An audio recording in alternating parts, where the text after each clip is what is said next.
우리에게 주신 하나님 말씀은 이사야 45장 18절에서 25절 말씀입니다.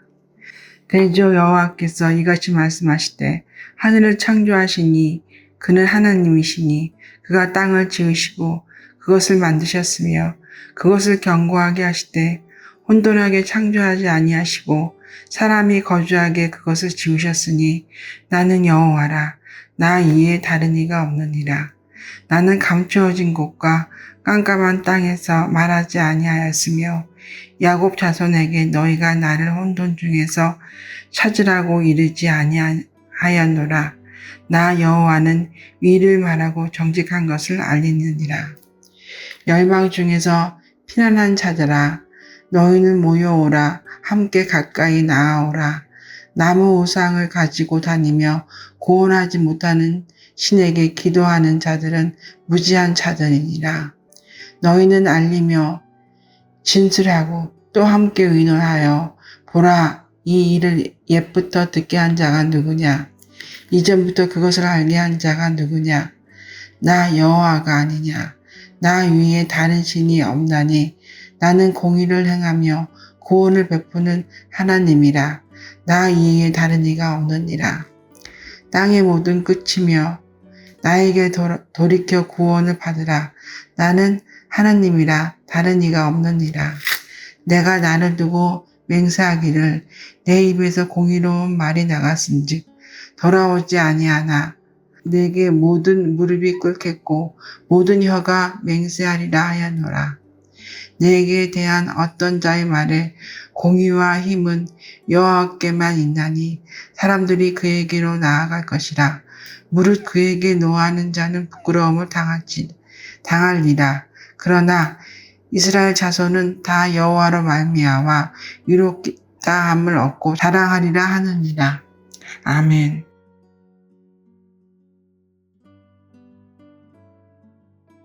분주한 일상을 지내다 보면 하루에도 몇 번씩 정신없다라는 말을 자주 합니다. 우리가 얼마나 분주한 상황 속에 있는지, 하루를 힘겹게 살아가고 있는지 우리의 언어 생활을 보면 그러한 것들이 보이기도 합니다.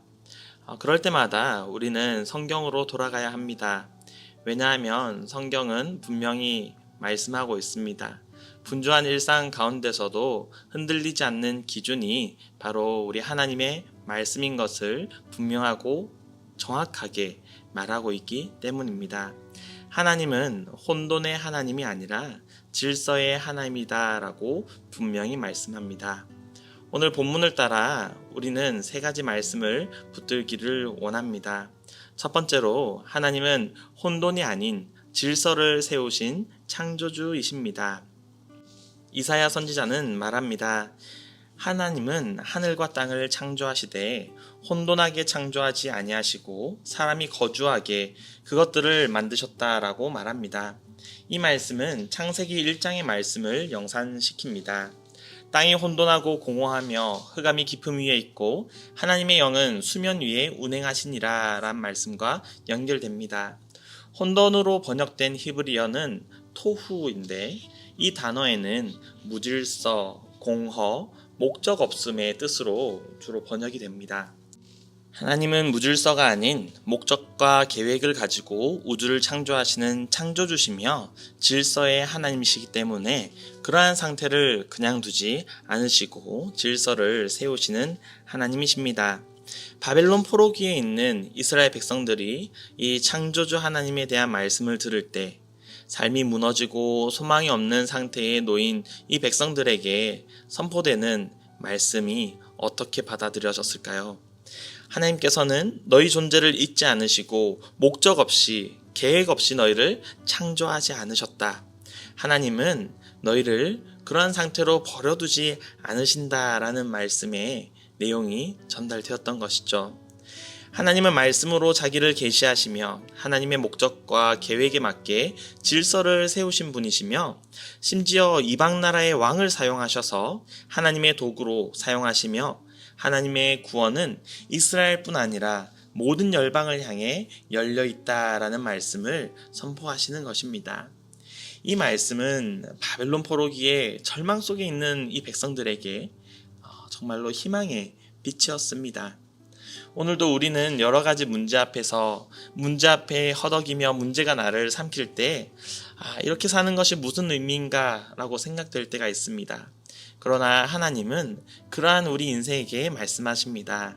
나는 너희를 혼돈 속에 두지 않았다. 여러분의 인생이 헝클어진 것처럼 느낄 때 창조주 하나님이 여전히 나를 향한 계획을 갖고 계심을 기억하시기 바랍니다. 그리고 우리의 기도 속에서 하나님의 질서를 회복하는 저와 여러분이 되시기를 간절히 바랍니다. 그렇다면 우리가 돌아서야 할 대상은 무엇일까요?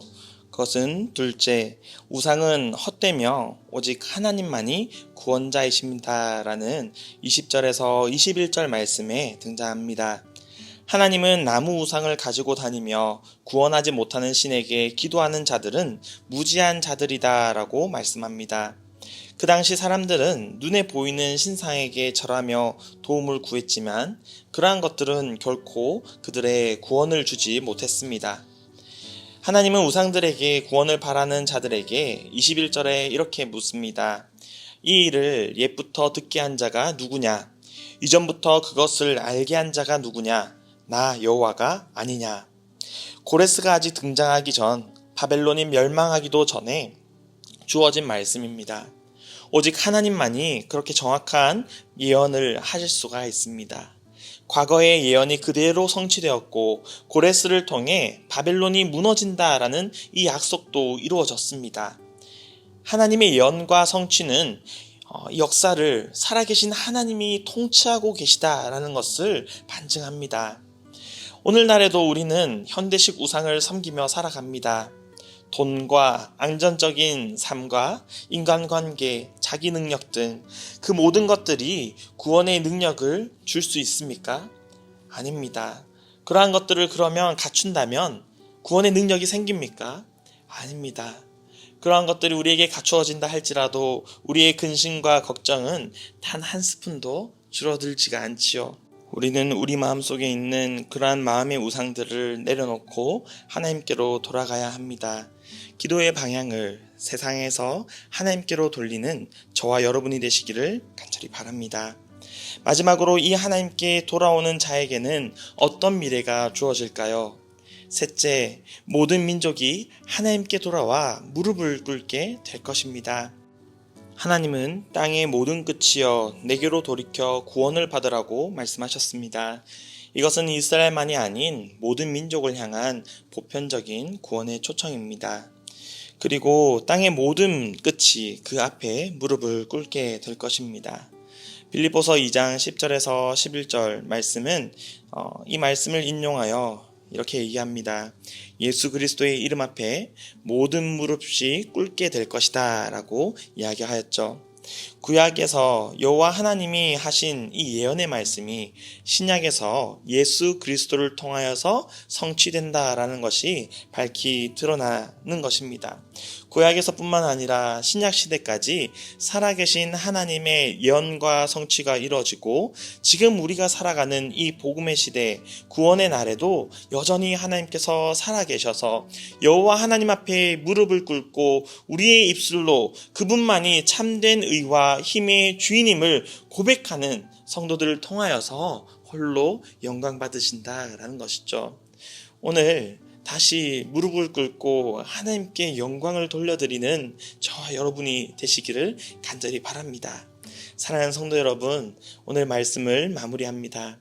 하나님은 혼돈이 아닌 질서를 세우신 분입니다. 그리고 다른 신은 없습니다. 다른 신은 없다라고 여호와 하나님께서 오늘 본문에서 계속해서 말씀하십니다. 다른 신은 없다. 다른 신은 없으니 다른 곳에 눈을 두지 말고 다른 곳에 마음을 두지 말고 오직 여호와 하나님만을 찾으며 그분께만 우리의 모든 마음과 힘과 뜻과 정성을 다하는 저와 여러분의 삶이 되시기를 간절히 바랍니다. 나밖에 다른 이가 없는 줄로 알게 하리라. 나는 여호와라. 다른 이가 없느니라 라고 말씀하신 그 하나님 앞에 합당한 영광을 돌려드리는 저와 여러분 그리고 우리 모든 가정이 되기를 원합니다. 하나님께만 모든 영광을 올려드릴 때 우리도 이스라엘 자손처럼 여호와로 말미암아 의롭다함을 얻고 자랑하는 복을 누리게 될 것입니다. 오늘도 주신 말씀을 기억하며 그리고 우리가 누리게 될 그 복들을 기대하며 하루를 살아가는 저와 여러분이 되시기를 간절히 바랍니다.